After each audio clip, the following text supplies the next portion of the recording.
Hey guys, this video we're going to talk about whiplash, one of our conditions of the week. All right, we're going to talk about how you can get it at just 5 miles an hour or not even being in a car. And at the end of the video, I'm going to tell you guys a secret that the insurance companies don't want you to know. So stay tuned toward the end. Yeah. So, whiplash. All right. Oh, Dr. Andrews, PC Wellness Centers, my esteemed colleague, Dr. Greg Persley, Dr. G, singing chiropractor. I pulled him out of the hallway so we could shoot this quick video. So everyone knows neck supports your head, okay? And your neck has a really big range of motion. It can bend all around, all right? But that makes it also very susceptible or prone to injury, especially in a car wreck, all right? So the mechanics of whiplash, all right, whenever you get hit, is your head goes backwards. You have a hyperextension, all right? And if it's bad enough, you can injure these front muscles and tissues, all right?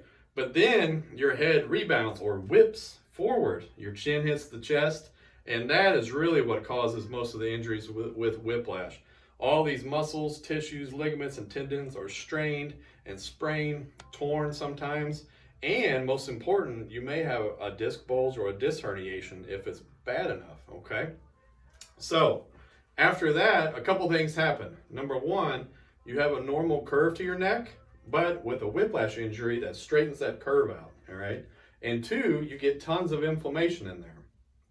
So with a couple people that come in or that are in a car wreck, they will have pain immediately because of the injury and the inflammation. But most people, it takes days, weeks, months, sometimes months and months until these symptoms start coming up. And clinically, it's because of, factors, how old they are, predisposing things, if they had a seatbelt on or how high the headrest is, whatever. But a couple people will have pain immediately. Most people have it down the road, all right? And so if you ignore that, what happens is with your neck straight and with the inflammation is research shows that scar tissue and adhesions start to form in 2 weeks.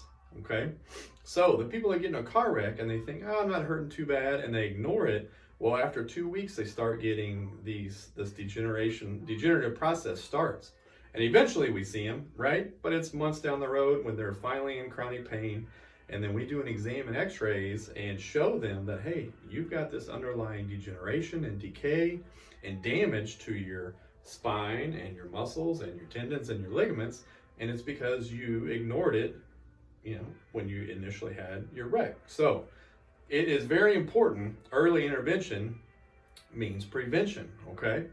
So I think that's all I wanted to talk about with that. So the things I talked about in the beginning of the video, there's no correlation between speed of the car and damage to your spine or damage to the car or severity of symptoms, all right? You can have whiplash in a 5 mile an hour little bitty fender bender in a parking lot, obviously, or you can have it in a 50 mile an hour crash, okay? Some people have a bad crash and don't have any symptoms because it takes a while, all right? So like I said, important, early intervention is the key to prevention, getting in right after your wreck, all right? The other cool thing, not cool, but the other interesting thing about whiplash is you don't have to be in a car. All right, it can be an accumulation of little accidents, little sports injuries, little falls. You get the exact same symptoms and the exact same damage from repetitive things like that, okay? So if you get hurt snapping your head back in football or wrestling or falling, or any of that stuff, it could be a little whiplash. And again, it's important to get in really early. So what the insurance companies know, and they don't want you to know, is it takes a while. Remember, I just told you, sometimes the majority of people don't have their symptoms for weeks or months.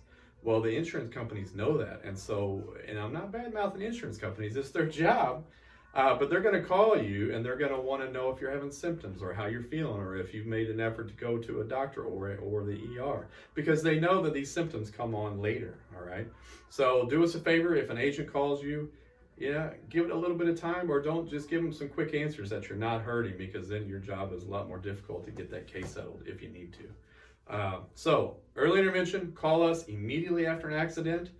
Tag anyone down here that you know has had a car wreck or a bad fall or a bad injury or a whiplash diagnosis, give us a call, share this video. Hope you guys learned something. I appreciate it. Share it. Thank you. Bye.